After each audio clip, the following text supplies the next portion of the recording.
everybody, it's Retrokid Retrokid Reviews in a very dark as hell here, but believe me, I am about to see an early screening of Marvel's Captain America Civil War. Be back in 1 minute. Yeah, this is going to be awesome. Cool.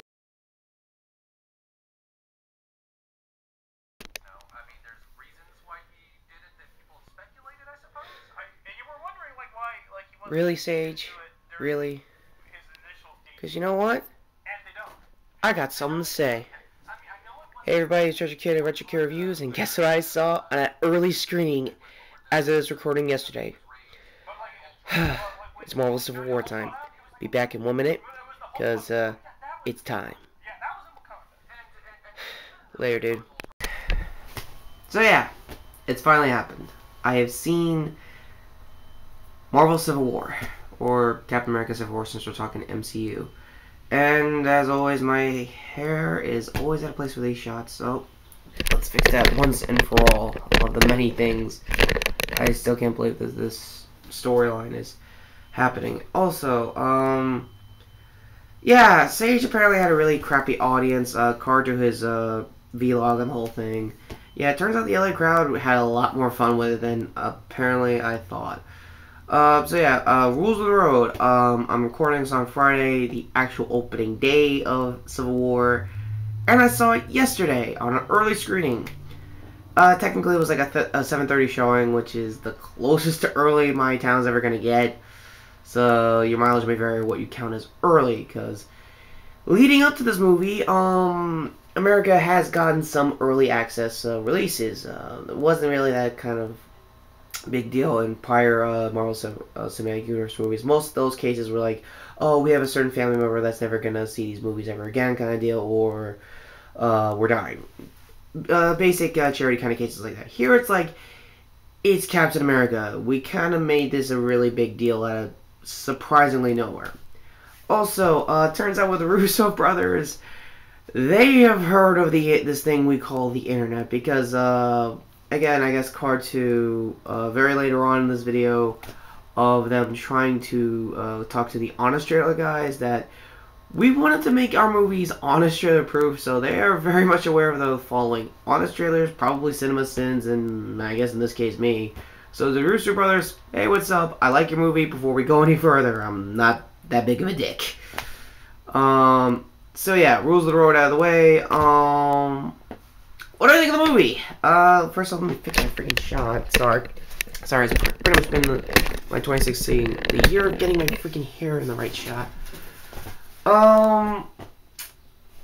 If you can tell, I'm Team Cap throughout this whole movie, and with a very degrees of good reasons. One, comic book reasons, and two, Spider-Man. We'll get to Spidey in a minute. I'm so happy that Tom Holland is in the Marvel Cinematic Universe. I'm happy that Spider-Man's in the Cinematic Universe. I'm happy that Sony's playing ball. I'm sorry that I look grizzled with my, everything. Beard-wise, half beard-wise, is how it is. So, getting to the obvious story, takes place, obviously a couple months after, I want to assume, Ant-Man, what else?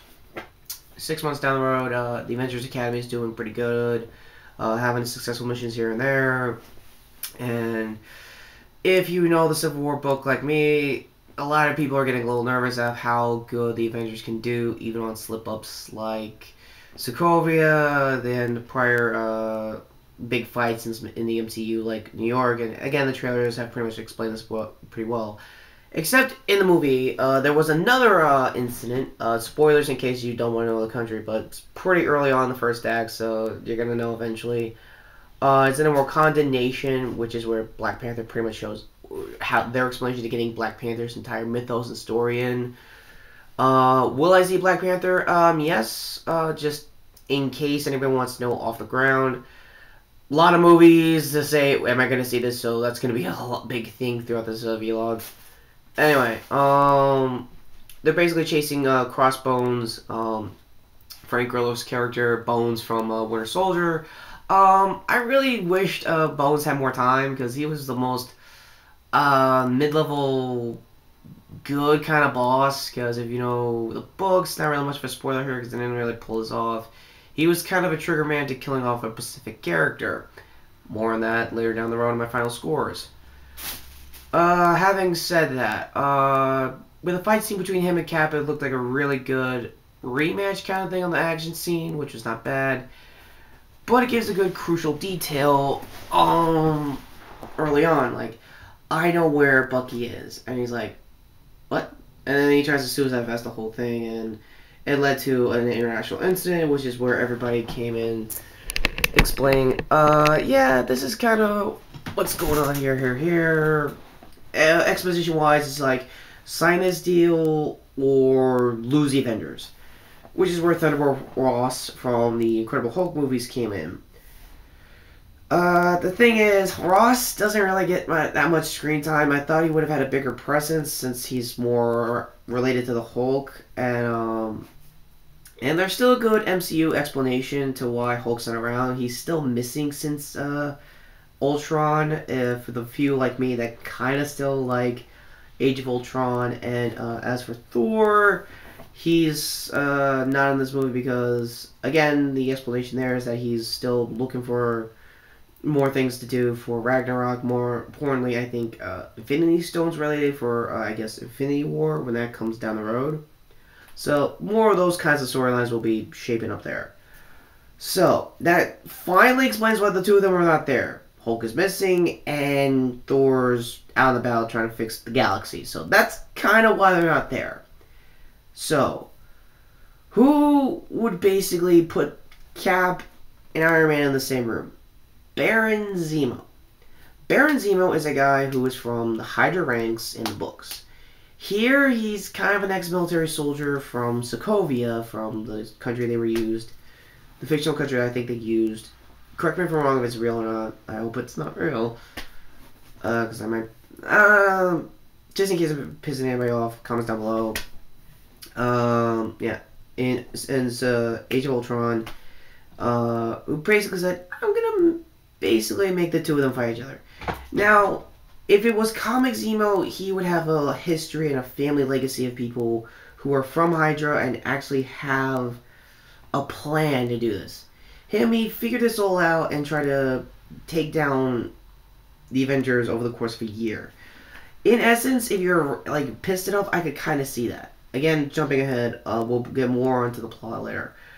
But for now, it basically pertains to him using Bucky as a trigger man to pretty much a lot of a series of terrorist attacks, blaming Bucky into the situation, and Cap trying to find him, which he was trying to do since Winter Soldier. So that's kind of Cap's reason to stay in the fight. But Iron Man, in this particular case, it's like, no, we gotta take Bucky in. He's narrow-minded, he doesn't really get all the details, and that's kind of where all the instigation came in. Like, that's kind of where you're going. The battle lines where you get your core, Team Cap, Team Iron Man characters were pretty much where you saw in the trailers. You got Black Panther, Vision, Black Widow, Iron Man, and of course, Spider-Man. Now, I'm happy that Spider-Man is on Team Iron Man because that is comic accurate, to be honest with you. To Black Panther account, he's like, oh, I didn't need to read the comics to know that he's going to be on that side. Well, one, you're kind of right. Two, you still kind of need to. In the books, Peter is way older in this event, like way older, like married to Mary Jane Watson. And if you're a fan of Spider-Man, if you know Civil War, you kind of know where this is going. One more day. Long story short, he makes a deal with the Marvel equivalent of the Devil, Mephisto, to do away his marriage to keep Aunt May alive. Now, I'm going to go out on a limb and say that kind of storyline is not going to happen in Spider-Man's Homecoming movie that's coming out next year. There is no way in hell that's going to happen. I just know. The kid's freaking 19. He's probably in character, still be at high school. I completely doubt it. But what the scenes they use with Tom Holland is just good. I do not care if this movie fails or succeeds, as myself as a reviewer. The fact, as a Queens guy, I'm happy that Spider-Man has done justice. He looks like a 616 version with an MCU kind of flair. The eyes are right. They even post-cred wise. Spoilers if you're not going to sit to the post-creds. They do this, the signal that he normally has, like his signature, "Oh, I was here" moment when he catches burglar back in the day. Yeah, that's like embedded into his web shooters now. He has web shooters. Everything else is organic. So I would assume that would have been Andrew Garfield continuity if they had the I guess the rights, and like if Marvel did their deals right, they probably would have got Andrew Garfield in here a lot faster. That, I mean, if the Russos were writing this, they probably that was their ideas. Like that was an easier transition, but I guess they wanted to scale down the age. That's how I would have seen it. Like still use the Spider-Man we had and keep going. But I'm happy with Tom Holland. I'm happy that we're just fast forwarding some of the origin and get to the objective. Because Tony's scenes with him, yeah, they do meet up at Peter's house, and you know, he's trying to sell him the Avengers, trying to sell him that you're gonna work with me, you do this job, or you're fired, kind of thing. Kind of like Dark Knight Returns, the animated movie, when Batman's meeting Carrie Kelly for the first time. All right, do this job, or you're fired, kind of thing. But like the Tony kind of charismatic kind of sense.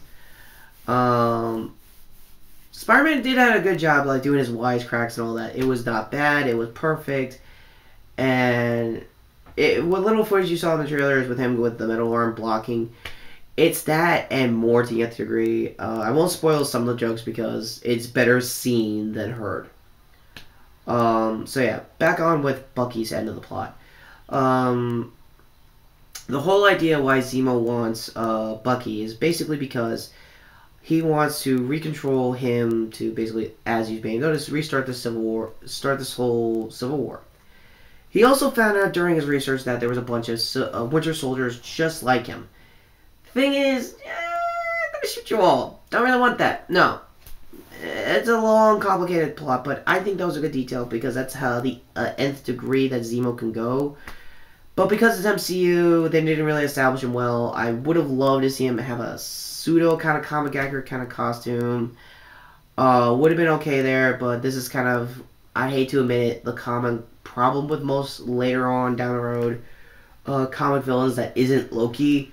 Because, hey, he's not Loki, what's going on there? Like, just Marvel, you have the, it is my only minor gripe, I duly apologize, but you have the time, you have the money, you finally have all the tools you need to make your heroes look good.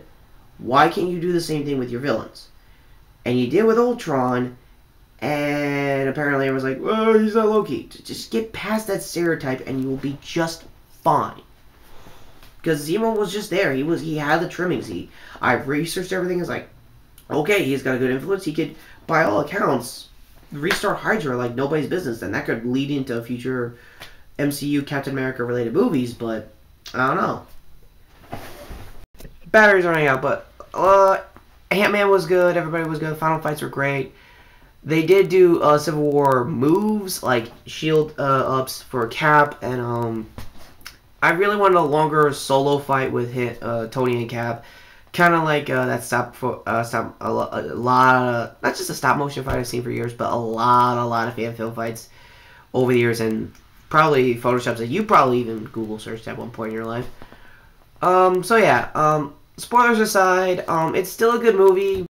My battery's really trying tonight. Look, long story short, it's MCU. It can fail or succeed, but for a middle-of-the-road kind of movie, which, yeah, it kind of is, it could be worse. So until then, I'm Retrokid of Retrokid Reviews.